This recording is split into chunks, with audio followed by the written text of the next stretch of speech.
और अपने बच्चों से कहा, नाती पोते पंती आदि जो थे, कहा जितना घूमना फिरना हो सो घूम लो। तो बच्चों को अच्छा लगता है, बाग बगीचों का दर्शन करने लगे, अनेक प्रकार की क्रीड़ाएं की। सांब नाम का एक बेटा भगवान के पास आया और कहा, प्रभु इस उद्यान में बहुत बड़ा कुआं है और उस कूप में बड़ा भारी गिरगिट डला हुआ है, कृकलास बड़ा भारी गिरगिट है। गिरगिट तो हम लोगों ने देखे, लेकिन इतना बड़ा महाराज आज तक नहीं देखा। तो भगवान को याद आई उसकी, परमात्मा पहुंचे और उसके शरीर को देख करके परमात्मा ने विचार किया, लंबा समय हो गया, इसका उद्धार करना है। तो नारायण भगवान ने उसके शरीर में पैर स्पर्श किया और भगवान का अंगूठा लगा, उसकी देह फट गई। तत्काल एक पुरुष उसमें से प्रकट हो गया। बोलो लक्ष्मी नारायण भगवान की जय हो। परमात्मा ने देखा कि बड़ा सुंदर बालक युवक इसमें से निकला है, तो कहा, महाराज कौन हो तुम और इस गिरगिट की योनि में क्यों पड़े थे? तो वो कहने लगा, महाराज क्या बताएं, नृगो नाम नरेंद्रो हम इक्ष्वाको तनय प्रभो।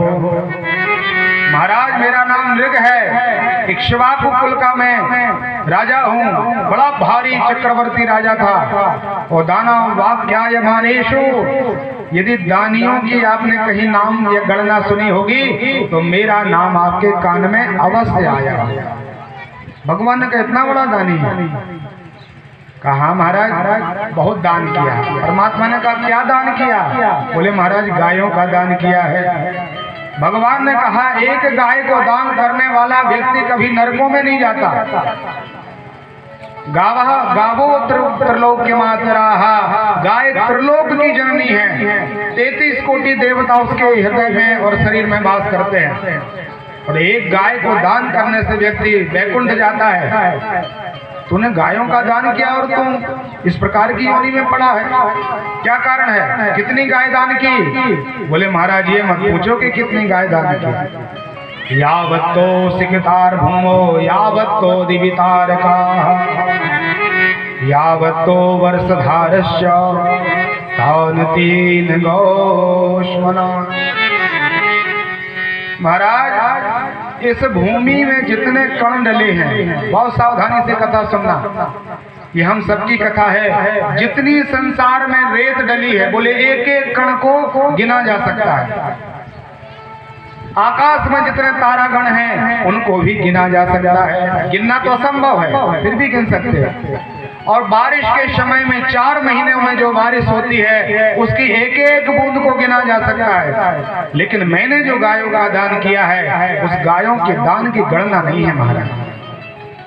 भगवान ने कहा, बड़ा दानी है तुम, इतनी गाय दान की? परमात्मा ने कहा, समझ गया, बूढ़ी टेढ़ी गायों का तूने दान किया होगा, और ऐसी गायों का दान करने से लाभ थोड़ी मिलता है। जब गाय बच्चा देना बंद कर देती है, बूढ़ी हो जाती है, तो व्यक्ति विचार करते हैं अब गाय दान कर दे, क्योंकि सब कहते गाय दान जरूर करना चाहिए। तो अर्ध भोजन वृद्ध गाय दाता दे नरक को जाए, ऐसा व्यक्ति नरक में ही जाता है, उसको पुण्य नहीं मिलता। परमात्मा से कहा, महाराज ऐसी गायों का दान नहीं किया। पयस्वनी तरुणी रूपशीला, दूध देने वाली युवान गाय और जो शील संपन्न थी, उनके पैरों को चांदी से मढ़ा गया, सींगों में स्वर्ण लगाया, और ब्राह्मण को स्वर्ण मोहर के साथ मैंने गायों का दान किया। भगवान ने कहा, तो गलती कहाँ, चूक क्या होगी राजा तेरी जो तुझे गिरगिट बनना पड़ा? बोले, महाराज एक बार क्या हुआ, रोज हमारा नियम था गायों का दान करने का। एक पंडित जी थे जो ना दान लेते थे ना दान देते थे। वो अपने ही आश्रम में रहते, एक गाय की सेवा करते, उसी से दूध दही जो मिलता उसी से अपना जीवन चलाते थे।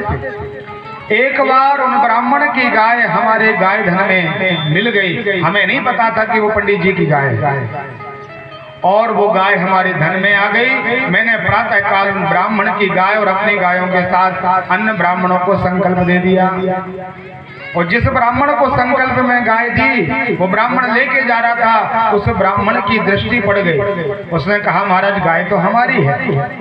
दूसरा ब्राह्मण कहने लगा, महाराज गाय हमें आज राजा ने संकल्प करके दान किया।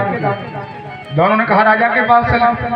राजा के यहाँ गए। राजा को थोड़ा सा अपने दान का अभिमान हो गया। जब हम कोई सत्कर्म करते हैं और सत्कर्म जब हमारा बढ़ जाता है तो फिर क्या होता है, हमारे अंदर अभिमान आ जाता है, मैंने इतना बड़ा दान किया। राजा ने कहा ब्राह्मणों आप लोग देखो इतना दान करते फिर भी संतुष्ट नहीं हो, ऐसा करो 1 लाख गाय और 1 लाख स्वर्ण मुद्रिकाएं एक तरफ और एक तरफ एक गाय, जिसको इस गाय से ज्यादा ममता हो वो ये गाय ले जाए।